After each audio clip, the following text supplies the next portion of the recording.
जय Hind everyone, welcome to त्रिशूल defence academy. मैं रुचि सिंह परिहार।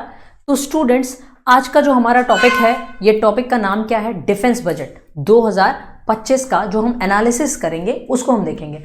हालांकि जो टोटल बजट था हमारा वो कितने का था? वो 45 लाख करोड़ का था। इसमें से जो हमारा डिफेंस का बजट है हम उसको डिकोड करते हुए चलेंगे कि ये जो हमारा डिफेंस का बजट है ये किस तरह से, इसमें कितनी सारी वैल्यू है, क्या सारी चीज़ें हैं, कहाँ कहाँ के लिए कितना कितना पैसा एलोकेट किया गया है, हमारे आसपास के नेबरहुड में कौन सबसे ज़्यादा डिफेंस में पैसा खर्च करता है, हम कितना खर्च करते हैं, इसको पूरा हम एक तरह से क्या करेंगे, एक उसको डिकोड करते हुए चलेंगे, उसको एनालाइज करते हुए चलेंगे। तो दुनिया में सबसे ज़्यादा जो कंट्री अपने डिफेंस के बजट में खर्चा करती है तो वो कंट्री आपकी कौन सी है? वो कंट्री है USA. USA spends $916 billion in their defence expenditure. तो दुनिया का जो सबसे ज़्यादा, जो एक तरह से अगर बिलियन डॉलर के टर्म्स में देखा जाए कि सबसे ज़्यादा कौन सी कंट्री अपने डिफेंस के बजट में खर्च करती है, तो वो है $916 बिलियन के साथ यूएसए है, जो कि पहले 700-800 बिलियन डॉलर के आसपास खर्च करता था। लगभग एक तरह से वो $1000 बिलियन के आसपास पहुंच रहा है। और दूसरे नंबर पे आता है चाइना। चाइना 296 नहीं है, एक्चुअल में चाइना बहुत ही ज़्यादा अपनी जो रियल इंफॉर्मेशन है वो शेयर नहीं करता, लेकिन चाइना का जो एक्सपर्ट्स बताते हैं, यहाँ पे तो केवल 296 लिखा हुआ है, लेकिन एक्सपर्ट्स ऐसा बताते हैं कि 600 से 700 बिलियन डॉलर के आसपास तो चाइना भी खर्च करता है अपने डिफेंस के बजट में। आपको लगेगा मैम ये तो कुछ ज़्यादा ही बता दिया, तो एक्चुअल में ये सारी रिपोर्ट्स जो निकालता है वो कौन निकालता है? सिप्री निकालता है। सिप्री का फुल फॉर्म क्या है? Stockholm international price research institute. तो ये सिप्री ये एनालाइज करता है कि कौन सी कंट्री कितना ज़्यादा अपने डिफेंस में एक्सपेंडिचर कर रही है, खर्च कर रही है, कितनी सारी चीज़ें डिफेंस की मंगा रही है, या फिर सारी चीज़ें उन्हीं को डिस्कस करता है ये, तो उन्हीं को ये बताता है। तो उसी के अनुसार ये था, लेकिन एक्सपर्ट्स बताते हैं कि कुछ 600, 500, 600, 700 के आसपास तो ये बिलियन डॉलर खर्च करता ही है। वहीं तीसरे नंबर पे आता है रशिया। रशिया का जो डिफेंस का एक्सपेंडिचर है वो 109 बिलियन डॉलर के आसपास आता है। और वहीं अगर हम देखें हमारा कंट्री जो कि 4th नंबर पे आता है, जो कि डिफेंस के एक्सपेंडिचर में 83.6 बिलियन डॉलर के आसपास खर्च करता है, जो कि हमारा जो होस्टाइल नेबरहुड जहाँ पे हम लोग रह रहे हैं वहाँ पे पास में हमको क्या देखने को मिलता है? चाइना जैसी कंट्री देखने को मिलती है, जो कि इंडिया से कई गुना ज़्यादा, लगभग 5 गुना ज़्यादा इंडिया से क्या करता है? वो डिफेंस में एक्सपेंडिचर करता है। अब आगे हम देखेंगे कि हमारा ये जो डिफेंस का एक्सपेंडिचर हो रहा है इसमें भी एक बड़ा हिस्सा किस में चला जा रहा है? रेवेन्यू एक्सपेंडिचर में चला जा रहा है, यानी कि सैलरीज और पेंशन पे करने में चला जा रहा है। वहीं कैपिटल एक्सपेंडिचर, यानी कि हमारी डिफेंस को मॉडर्नाइज करने के लिए जो खर्चा है वो कम हो रहा है, ठीक है, यानी क्योंकि उसके लिए पैसा कम बचता है, क्योंकि मॉडर्नाइज करने के लिए हमें ज़्यादा पैसा चाहिए, ज़्यादा जो डिफेंस का बजट है वो सैलरीज और पेंशन और इन सब चीज़ों में उसको मेंटेन करने के लिए जा रहा है। तो मॉडर्नाइजेशन के लिए तो ऑब्वियसली पैसा कम बचेगा। तो फिर उसके बाद सऊदी अरेबिया है जो कि 5th नंबर पे, जो कि 75.8 बिलियन डॉलर खर्च करता है। फिर यूके आता है 74.9 बिलियन डॉलर के आसपास। फिर जर्मनी और यूक्रेन आता है। यूक्रेन भी एक तरह से उसने भी अपना डिफेंस का बजट बढ़ाया, क्योंकि लगातार वो भी काफ़ी समय से रशिया के साथ क्या है? वॉर में इंडल्ज्ड है। अब चलिए इस ग्राफ में हम लोग देख लेते हैं कि जो मिनिस्ट्री ऑफ डिफेंस का एक्सपेंडिचर है करोड़ में, और growth in ministry of expenditures ये आपके इसमें हुई है। तो ईयर वाइज हम देख लेते हैं कि 2016-17 से लेकर 2024-25 में। और ये जो BE और RE लिखा है, RE का मतलब होता है रिवाइज्ड एस्टिमेट और BE का मतलब होता है बेसिक एस्टिमेट। तो ये एस्टिमेट जो पूरा लगाया गया है, तो उसमें एक तरह से देखा गया है कि जो एक्सपेंडिचर, जो डिफेंस का एक्सपेंडिचर है, डिफेंस के क्षेत्र में जो खर्चा होता है वो यहाँ पे जो आपका निकल के जा रहा है, यानी कि ये जो आपका 6 लाख करोड़ से ऊपर पहुंच गया है, 6 लाख करोड़ से ऊपर पहुंच गया है, जो कि 6,21,541 करोड़ के आसपास है, ठीक है। तो अब आपको देखेगा कि मिनिस्ट्री ऑफ डिफेंस का जो एक्सपेंडिचर है वो घट रहा है कि बढ़ रहा है, तो ये सारी चीजें आपको देखने को मिलेंगी कि कब वो बढ़ा है, कितना क्या है, और कब कितना क्या घटा है, ठीक है। तो ये ग्राफ था, इस ग्राफ में ये सारी चीजें एक्सप्लेन की जा रही थी। अब हम आ जाते हैं कि डिफेंस का जो हमारा बजट एलोकेशन है, तो डिफेंस के बजट के एलोकेशन में साल दर साल हमने किन किन क्षेत्रों में कितना कितना पैसा खर्च किया है। तो ये जो आपको डार्क ब्लू दिख रहा है ये सैलरीज में दिख रहा है, ये जो लाइट ब्लू दिख रहा है कैपिटल आउटले में है, और जो ग्रीन दिख रहा है पेंशन के खर्चा जा रहा है। स्टोर्स में जो आपके बाकी जो चीज़ें के खर्चा आता है, यानी कि पर मिलिट्री पर्सन को उसको मेंटेन करने के लिए जो खर्चा आता है, और अदर एक्सपेंसेस जो हमारे अलग से आ गए। तो हम सीधे आ जाते हैं बेसिक एस्टिमेट 2024 के उसमें आते हैं कि जो सैलरीज में खर्चा हुआ है, यानी डिफेंस के लिए अगर 100 रुपये की व्यवस्था की गई थी तो 28 रुपये किसमें गए थे? सैलरीज में गए थे। और वहीं पेंशन में जो कि ग्रीन कलर में दिखता है, यानी 23 रुपये किसमें गए थे? आपके पेंशन में गए थे। तो यानी लगभग 50% से ज़्यादा जो जो अमाउंट है वो हमारा किस में जा रहा है, वो सैलरीज और पेंशन पे करने में जा रहा है, ठीक है। यानी अगर 6 लाख करोड़ का बजट है तो 3 लाख करोड़, 3.25 लाख करोड़ तो सैलरीज और पेंशन में गए। फिर उसके बाद 29% ये कैपिटल आउटले में गए। कैपिटल आउटले का मतलब होता है, कैपिटल एक्सपेंडिचर का मतलब होता है कि हमने मॉडर्नाइज करने में खर्चा किया, यानी कि हमने नए वेपन्स खरीदे, हमने क्या चीज़ें की, तो वो सारी चीज़ें जो हमारी आती हैं वो आते हैं। यानी कि जो एक्सपेंडिचर होता है, एक्सपेंडिचर यानी जो खर्चा होता है डिफेंस का, वो दो तरह का होता है। एक होता है रेवेन्यू एक्सपेंडिचर, एक होता है कैपिटल एक्सपेंडिचर। रेवेन्यू एक्सपेंडिचर का मतलब होता है बार बार होने वाला खर्चा, और कैपिटल एक्सपेंडिचर का मतलब होता है वन टाइम होने वाला खर्चा। बार बार होने वाला खर्चा मतलब कि सैलरीज पे करना, पेंशन पे करना, उनके मेंटेन, उनका खाना पानी, उनकी वर्दी वगैरह, ये सारे जो खर्चे होते हैं, जैसे स्टोर में उसको रखा हुआ है, तो ये जो सारे खर्चे होते हैं रेवेन्यू एक्सपेंडिचर होते हैं, हर महीने ही खर्च करने होते हैं। और जो कैपिटल एक्सपेंडिचर होता है वन टाइम खर्चा होता है, यानी एक बार अगर आपने 36 राफेल मंगा लिए, या एक बार आपने कुछ सबमरीन्स मंगा ली, या एक बार आपने नए राइफल्स वगैरह डीआरडीओ को ही आपने बजट दिया, उसमें से आपने नए राइफल्स डीआरडीओ से परचेस किए, तो ये जो सारी चीज़ें आपकी निकल के आती है वो कैपिटल एक्सपेंडिचर होता है ना, ये वन टाइम जो खर्चा होता है। यानी कि ऐसा थोड़ी ना, तो ये जो सारी चीज़ें हैं ये कैपिटल मतलब वन टाइम आपने उस चीज़ पे खर्चा कर दिया, वो चीज़ आपकी हो गई, आपका एक एसेट क्रिएट हो गया, तो वो होता है कैपिटल एक्सपेंडिचर। अब हम इस बजट को और ज़्यादा डिकोड करते हैं कि इसमें जो डिफेंस का बजट का एलोकेशन है, यानी डिफेंस में जो बजट एलोकेशन है और डिफेंस के जो बजट का ब्रेकडाउन है, तो वो हम देखते हैं कि डिफेंस के बजट में इसको मतलब इसके बजट के एलोकेशन करने में हमको ये देखना है कि हमारा इंडियन आर्मी का खर्चा कितना है, हमारा एयरफोर्स का खर्चा कितना है, हमारा नेवी का खर्चा कितना है। तो इसको जब हमने ब्रेकडाउन किया तो 2024-25 का जो हमारा ब्रेकडाउन हमने किया है, वो अभी 25-26 का तो बजट अभी आया, तो वो सारी चीज़ें आपकी है। तो 2024-25 के हिसाब से अगर हम देखा जाए तो इंडियन आर्मी का जो पूरा मतलब एक तरह से क्या है, ये आपका जो बजट का एलोकेट किया गया था, तो इंडियन आर्मी का एक बड़ा हिस्सा था जिसमें लगभग 2 लाख करोड़ यानी 1,92,000 करोड़ 680 करोड़ जो आपके थे, ये किसमें एक्सपेंड किए गए हैं, वो इंडियन आर्मी के लिए किए गए हैं। अग्निवीर स्कीम के लिए 5,207 करोड़ किए गए हैं। अग्निवीर स्कीम लाई ही इसलिए गई थी to modernise the defence, our defence forces. Modernise क्यों? क्योंकि एक तरह से एक बड़ा हिस्सा जो सैलरीज और पेंशन पे करने में जा रहा है 50%, ये 60% के आसपास भी होता था।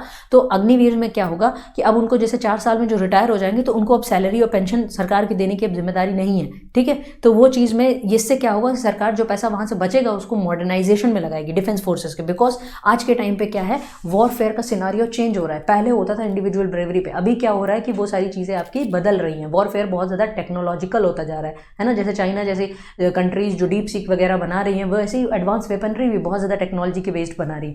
तो अगर हमने टेक्नोलॉजी पे बहुत ज़्यादा R&D पे खर्चा नहीं किया तो हम उसमें क्या हो जाएंगे, पिछड़ जाएंगे। तो इंडियन एयरफोर्स के लिए कितना एलोकेट किया गया था, 46,223 करोड़ रुपए खर्च किया गया था। इंडियन नेवी के लिए वहीं 32,778 करोड़ रुपए। अब इंडियन नेवी में, इसी में इंडियन नेवी का क्या है, सैलरी पेंशन देना है, और इसी में इंडियन नेवी के लिए नए वेपनरी वगैरह, नए शिप्स वगैरह खरीदना है। इसी में इंडियन एयरफोर्स का भी है। अग्निवीर स्कीम हमने देख लिया। अब हम आ जाते हैं डिफेंस बजट का ब्रेकडाउन अगर हम करते हैं तो पे एंड अलाउंसेस में 30% जाता है, डिफेंस के पेंशन में 22% जाता है। यानी कि अगर इन दोनों को मिला दिया जाए तो 22, 52 प्लस ये इसको मिला दिया जाए तो 53 पॉइंट समथिंग आपका आएगा, ठीक है।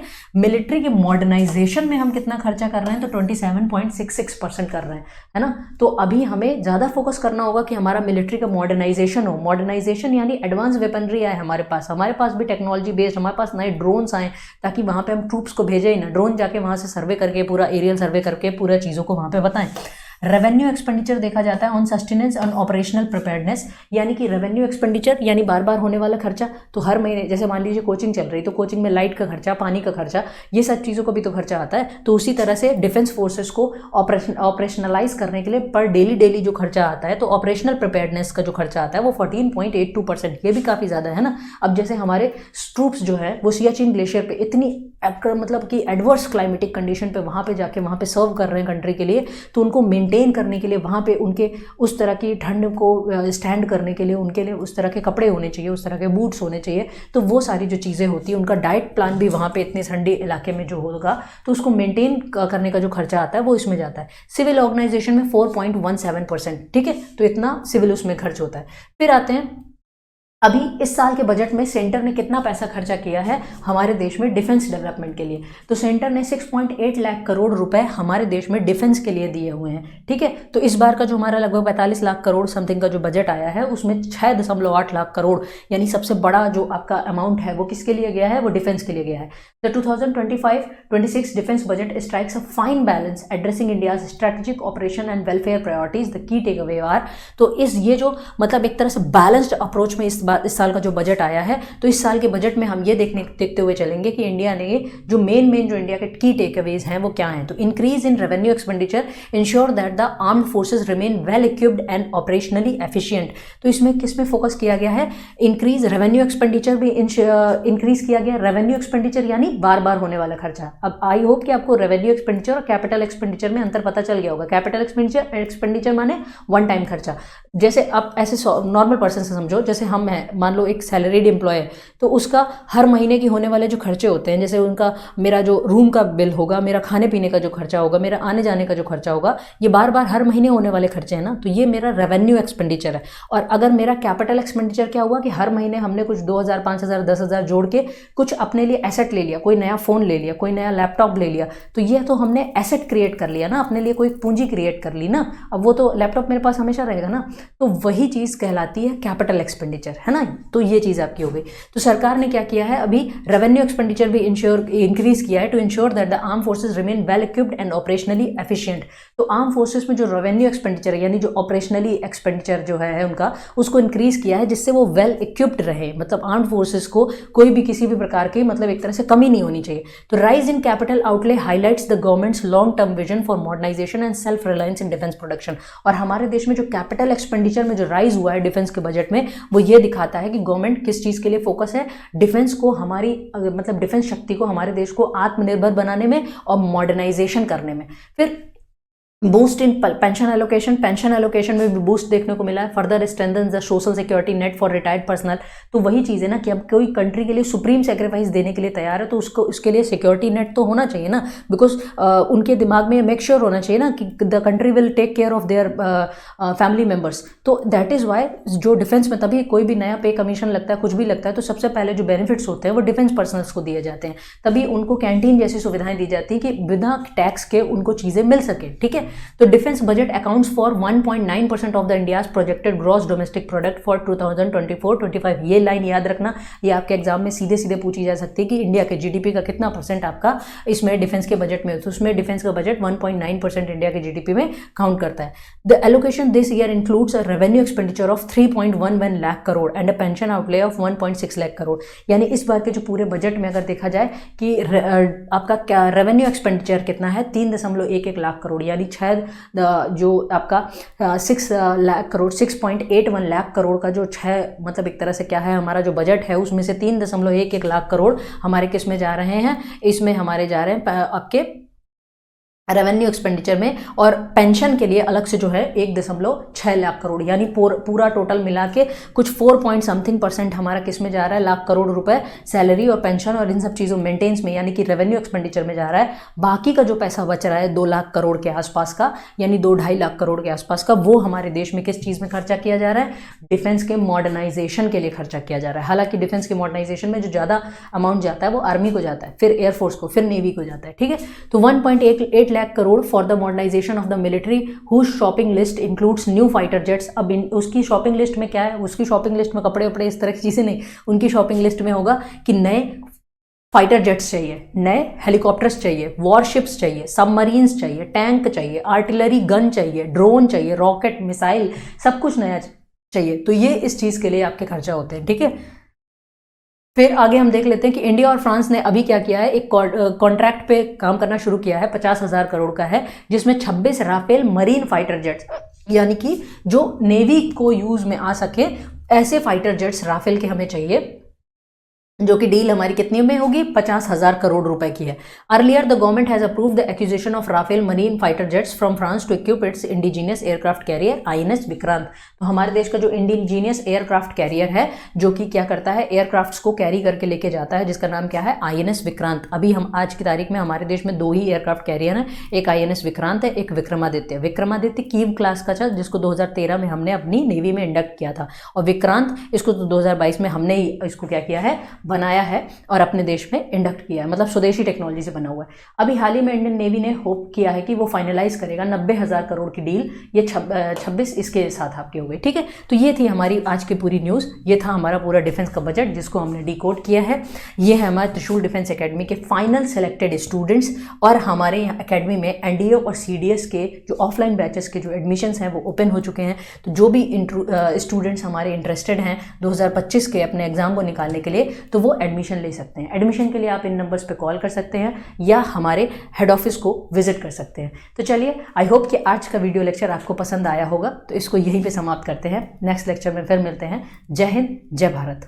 अब डिफेंस एग्जाम क्रैक करना हुआ और भी आसान, त्रिशूल डिफेंस एकेडमी लेकर आए हैं बिल्कुल ही एडवांस लर्निंग ऐप। तो आज ही ज्वाइन करें और स्टार्ट करें अपनी ऑनलाइन क्लासेस।